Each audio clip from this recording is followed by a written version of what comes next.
सबसे पहले आप सभी दर्शकों को द इंडिया प्लस न्यूज़ की तरफ से नव वर्ष की हार्दिक शुभकामनाएं। बात हम राजनीति की करते हैं और राजनीति का विश्लेषण करते हैं और राजनीति में पल पल बदलते हुए बयान पर हम लोग बारीक नज़र रखते हैं और उसका विश्लेषण करते हैं। 2023 का आगमन हो चुका है, लेकिन हम चर्चा करेंगे 2024 में होने वाले राजनीतिक उठापटक में जो सबसे बड़ा चुनावी खेल होना है वो है लोकसभा चुनाव। ये बात तय है कि भारतीय राजनीति में मोदी फैक्टर ने बिल्कुल भारतीय राजनीतिक स्टाइल को बदल दिया है और इसका कितना गहरा असर भारतीय राजनीति पे पड़ा है, इसका आप एक बयान कांग्रेस के तरफ से जारी किया गया है। और एक बयान कमलनाथ जो कांग्रेस के बड़े नेता हैं उन्होंने दिया। उन्होंने ये कहा कि 2024 में राहुल गांधी जो आजकल सुर्खियों में हैं, जो भारत जोड़ो यात्रा के लिए निकल पड़े हैं, वो अगले 2024 में मोदी को टक्कर देंगे और विपक्ष का चेहरा होंगे। इस बयान के क्या मायने हैं और क्या ये तैयारी भारत जोड़ो यात्रा मोदी को चुनौती दे पाएगी? 2024 में किसकी सरकार बनेगी? क्या ये बहुत जल्दबाजी है बयान देना? कहीं ये कांग्रेस के लिए कहीं घातक साबित तो नहीं हो सकता है विपक्ष को एकजुट करने में? इन्हीं तमाम मुद्दों पर हम चर्चा करेंगे। हमारे साथ हर बार की तरह उदय कुमार सिंह हैं, जो हमारे वरिष्ठ पत्रकार भी हैं, सहयोगी भी हैं। तो कैसे देखते हैं आप इस बयान के, कांग्रेस के बयान को? देखिए, बहुत महत्वपूर्ण बयान है और मुझे लगता है कि कांग्रेस अपने आप को अपर हैंड रखना चाहती है। तमाम विपक्षी पार्टियां हैं, जिसमें दक्षिण से लेके कश्मीर तक चले जाइए, सभी अपने अपने दावे और वादे अभी से कर रहे हैं। आप बिहार की बात करिए तो नीतीश कुमार जी हैं। आप जो है टीआरएस जो है क्या नाम है उनका, जो मुख्यमंत्री हैं अभी तेलंगाना की बात करें तो वहाँ के मुख्यमंत्री भी दावे कर रहे हैं कि वो बिहार भी घूम के आ गए। नीतीश जी तो दिल्ली तक चले गए, कई लोगों से मिले, सोनिया गांधी जी से मिले और तमाम नेताओं से मिले। आप जो है कहने का मतलब ये है कि तमाम जितने छोटी बड़ी जितनी भी पार्टियां हैं, सभी अपने आप को दावेदार समझ रहे हैं प्रधानमंत्री पद के लिए। लेकिन जहाँ तक कांग्रेस की बात आप करते हैं तो ये आप मान के चलिए कि कांग्रेस बहुत दिनों तक देश पे राज की है और वो जो है, जैसे आप राहुल गांधी की जो है भारत जोड़ो यात्रा को ले लीजिए, जिस पे हम लोग अभी चर्चा 2 दिन पहले ही किए हुए हैं। वो ये है कि वो अपने आप को साबित करना चाहते हैं, आगे दिखाना चाहते हैं कि हम जो हैं वो हम ही जो हैं वो मेन विपक्षी है। माने कांग्रेस ये कहना चाहती है वो बड़े भाई, लोकसभा का चुनाव होगा तो सबसे बड़े भाई के तौर पे माने कांग्रेस है और राहुल गांधी जो है उनके चेहरा होंगे। बिल्कुल, यही इसीलिए जो है बयान दिए जा रहे हैं, चाहे कमलनाथ हो या राहुल गांधी खुद हो या फिर कांग्रेस पार्टी के वो तमाम छोटे बड़े नेता हों जो इस तरह के बयान दे रहे हैं। अब आप डिस्कशन में भी देखिए, अगर टीवी देखते हैं, तमाम जो है चैनल्स आजकल इसके ऊपर डिस्कशन करते हैं, चर्चा करते हैं, तो उसमें भी कांग्रेस अपने आप को ये दिखाना चाहती है कि बड़े भाई हम हैं, हम सबसे बड़ी पार्टी अभी भी हैं लोकसभा में, तो हमें जो है हम ही जो है वो उम्मीदवार होंगे। मोदी जी के खिलाफ अगर कोई उम्मीदवार होगा तो कांग्रेस का ही कोई नेता होगा, चाहे और कौन कोई और, मुझे लगता है कोई और तो नहीं होगा। तो नीतीश कुमार जो है, आप देखिए कि एनडीए छोड़ करके वो बिहार में तेजस्वी यादव के साथ, आरजेडी के साथ सरकार बनाते हैं नीतीश कुमार। और फिर एक वहाँ के बाद देखिए, जब सरकार बनने के बाद वो दिल्ली आते हैं, सोनिया गांधी से मिलते हैं, कई सारे लोगों से मिलना जुलना होता है उनका, और एक तरीके से मैसेज देने की कोशिश की जाती है कि 2024 में अगर कोई टक्कर देगा मोदी को, वो नीतीश कुमार देंगे। तो क्या नीतीश कुमार के जो सपने हैं उनको एक तरीके से उनके पंख कतर दिए गए हैं, या उनके जो है, क्या नीतीश कुमार को नींद आएगी कमलनाथ के इस बयान के बाद? देखिए, नीतीश कुमार की एक छवि बनी थी आज से कुछ साल पहले। लोग ये मान रहे थे और मान बैठे थे, कई लोगों का ऐसा मानना था कि अगर नरेंद्र मोदी को केंद्र में कोई चुनौती दे सकता है तो वो नीतीश कुमार है। उनकी ऐसी छवि बनी थी जब वो बिहार के मुख्यमंत्री तो वो अभी भी हैं, लेकिन वो बीजेपी से गठबंधन कर बैठे। जो पिछला गठबंधन था जो अभी टूटा उनका, मतलब एक साथ बीजेपी और जेडीयू जो है एक साथ होकर सरकार चला रही थी वहाँ पे। तो उसके बाद लोगों का ये ऐसा मतलब परसेप्शन बना लोगों में कि नीतीश कुमार जो हैं वो मोदी जी की गोद में जाके बैठ गए।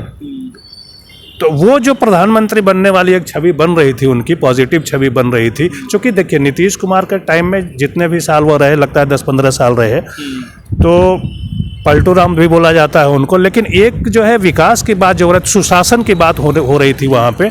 अब कितना सुशासन कितना कुशासन है वो तो आप देख ही रहे हैं। अब जब बीजेपी क्या सुशासन, आप ये समझिए कि जो पहली बार जब वो एनडीए के साथ उन्होंने सरकार बनाई और जिस लालू विरोध की राजनीति में वो बिहार में सरकार बना पाए, ये बात कहने में कोई गुरेज नहीं है। और ये जब भी चर्चा होती है मीडिया में तो इस बात की चर्चा होती है कि उनका जो 5 वर्ष का जो प्रारंभिक जो कार्यकाल था वो वाकई में एक बेहतर कार्यकाल था, जिसमें सड़कें, बिजली और तमाम जो कानून व्यवस्था है वो आपको जमीनी स्तर पर देखने को मिला। लेकिन उसके बाद जो सरकारें रही, नीतीश कुमार अब ये या फिर जो है सही निर्णय नहीं ले पा रहे हैं, या उनके सलाहकार ठीक नहीं है, या फिर उनको सत्ता से अलग होने का डर इतना है कि कई बार वो बीजेपी, कई बार जो है महागठबंधन के पक्ष में जा करके उन्होंने अपने नैतिक मूल्यों का जो है एक तरीके से नुकसान किया है। और आम लोगों के बीच जो उनका एक भरोसा था वो भरोसा, क्योंकि राजनीति में भरोसा भी जो है वोटरों का होना बहुत बड़ी बात है। ये तमाम बातें हैं, जिन जिन बातों को आपने रखा ये सभी बातें हैं। 5 साल के बाद वो निर्णय नहीं ले पा रहे हैं, या फिर सड़क बिजली की बात आप जब कर रहे हैं, सड़क बिजली की स्थिति, आप भी बिहार से हैं, मैं भी बिहार से बिलोंग करता हूँ, तो ठीक हुई है लेकिन बहुत बेहतर नहीं है अभी भी। स्वास्थ्य की बात है तो वही है, शिक्षा की बात को ले लीजिएगा तो वही है। कुल मिला के ये है कि विपक्षी पार्टियों को एकजुट करना मोदी जी के खिलाफ इतना आसान नहीं होगा। मतलब 2024 में आएंगे तो मोदी जी ही, राहुल गांधी जितना भी जोर लगा ले, कुल मिला के बात तो यही आ रही है। कहना, देखिए पॉलिटिक्स में कहना जल्दबाजी होती है, लेकिन जो अभी आज की स्थिति जो है, आज की स्थिति में तो यही लग रहा है कि मोदी जी बहुत कोसों दूर हैं, मतलब कोसों आगे हैं इनसे। मतलब ये कह सकते हैं कि राजनीति में नामुमकिन कुछ भी तो नहीं है, लेकिन ये 2024 के लिए लाख प्रयास कांग्रेस करे, लेकिन ये मुश्किल काम जरूर है। मोदी जी के खिलाफ अगर सारा एकजुट हो जाए विपक्ष, और सभी, देखिए चुनाव तो ये अलग अलग ही लड़ेंगे, ठीक है। आप साउथ में तमिलनाडु से लेके महाराष्ट्र ले लीजिए, केरला ले लीजिए, कर्नाटका ले लीजिए, कर्नाटका में तो इनकी सरकार है, या फिर पंजाब ले लीजिए, हरियाणा ले लीजिए, हरियाणा भी इनका है, पंजाब आम आदमी पार्टी की हो गई है। तो इन सभी राज्यों में जो क्षेत्रीय दल हैं वो अच्छा करते हैं, बढ़िया करते, क्योंकि आज की डेट में बीजेपी बेस्ट पे है, बेस्ट पोजीशन में। 300 हम लोग ने जहां से शुरुआत की थी इसमें यह था कि कमलनाथ का बयान, हम लोग थोड़ा सा आगे बढ़ते हैं, कमलनाथ ने जो बयान दिया है, और आज देखिए कि राहुल गांधी ने भी एक बात कही है कि कांग्रेस, आज उनकी पीसी थी, तो आज उन्होंने एक प्रेस कॉन्फ्रेंस में एक बात कही, उन्होंने कहा कि कांग्रेस जो है वो देशव्यापी पार्टी है और उसकी स्वीकार्यता सभी राज्यों में है, लेकिन समाजवादी पार्टी की हो सकती है कि स्वीकार्यता जो है यूपी में हो, नीतीश कुमार की या तेजस्वी यादव की बिहार में हो, लेकिन वो दूसरे राज्यों में उनकी स्वीकार्यता नहीं है। तो लोकसभा चुनाव में कम से कम अगर कोई चेहरा बनने की कोशिश कर रहा है तो वो व्यर्थ है, जनता उनको स्वीकार नहीं करेगी। 2024 में लोकसभा चुनाव की बात करेंगे तो भैया मेरी बात माननी पड़ेगी और मुझे ही आगे करना पड़ेगा। और राहुल गांधी जो है भारत जोड़ो यात्रा से जो है एक बड़ा चेहरा बन गए हैं, मोदी जी को टक्कर वही दे सकते हैं। ये बिल्कुल सही बात है, राहुल गांधी जी ने जो कहा है वो भी सही बात है, आप जो बोल रहे हैं वो भी सही बात है। अगर कोई अपनी उपस्थिति पूरे देश भर में, हर राज्यों में कोई पार्टी दर्ज करा रही है तो वो कांग्रेस ही है। कांग्रेस का जो कार्यकर्ता है वो हर जगह आपको मिलेगा, और जो बाकी समाजवादी पार्टी की बात हो रही है, या बीएसपी की बात हो रही है, या फिर जेडीयू की बात हो, आरजेडी की बात हो, तो ये कहीं ना कहीं एक ही राज्य या मुश्किल से एक आध और अगल बगल वाले जो राज्य है वहाँ। ऐसे में केजरीवाल का क्या होगा, जो अभी हाल फिलहाल राष्ट्रीय पार्टी बनी है, 2 राज्यों में उनकी सरकार है, तो केजरीवाल ऐसे में, जब तक आप कह रहे हैं विपक्ष एक साथ नहीं होगा, राहुल गांधी या फिर कांग्रेस ये कह रही है कि विपक्ष को एक साथ आना पड़ेगा, और 2024 में मोदी मैजिक को तोड़ना, इसको मैजिक कहना बिल्कुल गलत बात नहीं है, वो बिल्कुल एक जो तिलिस्म है, तमाम महंगाई, बेरोजगारी और तमाम मुद्दों को विपक्ष उठाता रहा है, लेकिन जनता के बीच में जो है मोदी का जो एक मैजिक है, जो तिलिस्म जो बना हुआ है, बिना विपक्ष को एकजुट किए हुए कैसे मने किए, तो बात वही होगी कि सभी कुएं में सभी मेढकों को एक साथ एक तराजू पर रखना संभव कैसे हो पाएगा? ये बयान तो और उनको एक तरीके से अलग अलग धाराओं में उनको लेके जाएगा, सब अलग अलग लड़ेंगे, तो फिर संभव ही नहीं है। तराजू पर मेढक एक साथ नहीं तौले जा सकते, इसलिए ये कहावत है, प्रचलित है। और आज अगर विपक्ष की बात बोल रहे हैं तो वही स्थिति है, मेढकों वाली ही स्थिति है। एक तराजू पर वो कैसे बैठेंगे कि कोई उधर उछलेगा, कोई उधर उछलेगा। जहाँ तक केजरीवाल की आप बात बोल रहे थे, केजरीवाल प्रधानमंत्री को के लिए जैसे मैं सुनता हूँ कई बार कि आम आदमी पार्टी के नेता जो है बोलते हैं कि केजरीवाल ही जो है वो मोदी को चुनौती दे सकते हैं, टक्कर दे सकते हैं। आपके एक या दो तो सांसद है, मेरे ख्याल से एक ही दो हैं, इससे ज़्यादा तो है नहीं उनके। तो एक दो सांसद यहाँ चाहिए आपको सरकार बनाने के लिए, 273 के आसपास सांसद चाहिए, तो कहाँ से लाइएगा? आप जो है पंजाब में कितने जिता लीजिएगा, कांग्रेस में ये दिल्ली में कितना जिता लीजिएगा? तो ये जो है ख्याली पुलाव है, मुश्किल है। अब अरमान फेर रहे हैं केजरीवाल पे। अभी हाल फिलहाल वो राष्ट्रीय पार्टी बनी है। देखिए 2024 में तो संभव है नहीं, और ये राहुल गांधी भी जो पद यात्रा कर रहे हैं, तो मुझे लगता है कि ये 2024 के लिए नहीं, 2029 की तैयारी कर रहे हैं। उस समय तक हो सकता है मोदी जी रिटायर हो जाए। तो चूँकि राजनीति में तो अब तो तय हो गया है कि भाई इतने साल उम्र अगर आपकी हो गई तो आप जो है रिटायर हो जाइए। तो अगर मोदी जी 2024 के बाद रिटायर हो जाते हैं तो 29 में राहुल गांधी जी के लिए कुछ रास्ता बन सकता है। और एकजुटता की बात, जब तक एकजुट नहीं होंगे, जब तक इंटैक्ट नहीं होगा विपक्ष, तब तक कुछ नहीं हो सकता। वो ये कि अगर आप देखेंगे तो चाहे नरेंद्र मोदी जी हों, जेपी नड्डा जी हों, अमित शाह जी हों, या फिर बीजेपी की और बड़े नेता या छोटे नेता भी, प्रवक्ता तक भी, वो जो है कांग्रेस को ही टारगेट करते हैं। वो क्षेत्रीय पार्टियों को टारगेट नहीं कर रहे हैं। उनको भी पता है कि अगर हमें कोई चुनौती दे सकता है तो वो कांग्रेस दे सकती है, और कांग्रेस राहुल गांधी दे सकते हैं।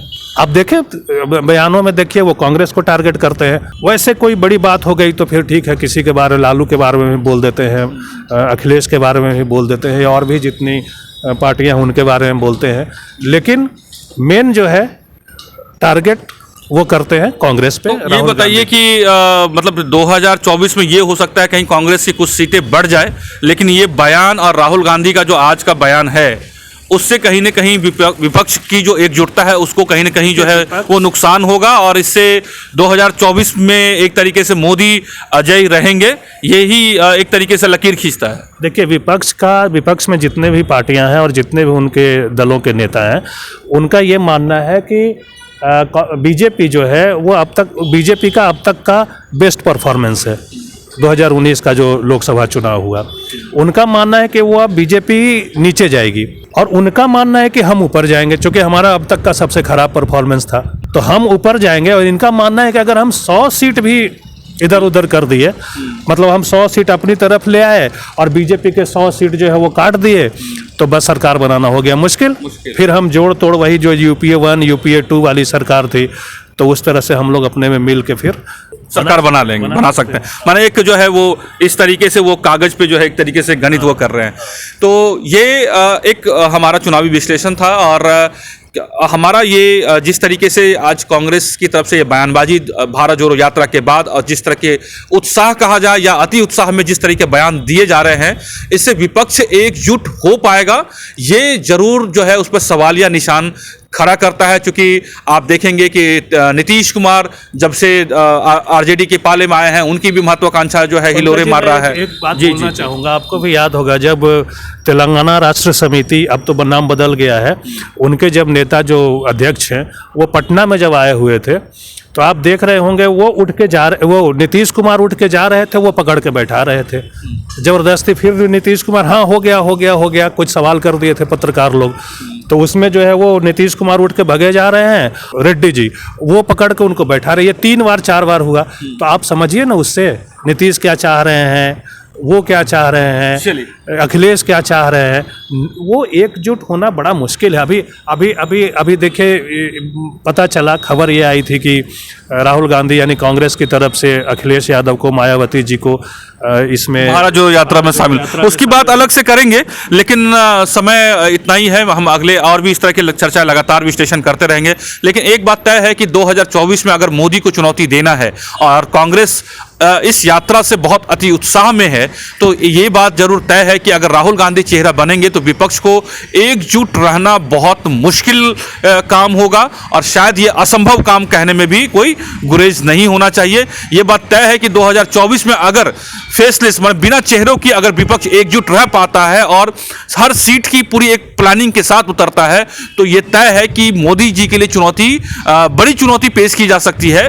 जीत हार सरकार बनाना 2024 में अभी बहुत वक्त है। बहुत सारी जो है, तब तक यमुना में और गंगा जी में बहुत सारे पानी तब तक बहेंगे, नए नए मुद्दे आएंगे, नए नए जो है अभी और भी जो है वोटरों के बीच में चर्चाओं का विषय, अलग अलग मुद्दों को लेकर के उनके पास अभी आने में वक्त है। लेकिन ये बात तय है कि थोड़ा सा बयानबाजी से कांग्रेस को अभी बचना चाहिए। तो इस वीडियो में बस इतना ही। हमारा ये कार्यक्रम, हमारा विश्लेषण उदय कुमार सिंह जी के साथ आपको कैसा लगा जरूर बताइएगा। अगर आपको वीडियो अच्छा लगा जरूर शेयर कीजिए, और किसी मुद्दे पर आप चाहते हैं, अपनी राय रखना चाहते हैं तो जरूर रखिएगा। नमस्कार।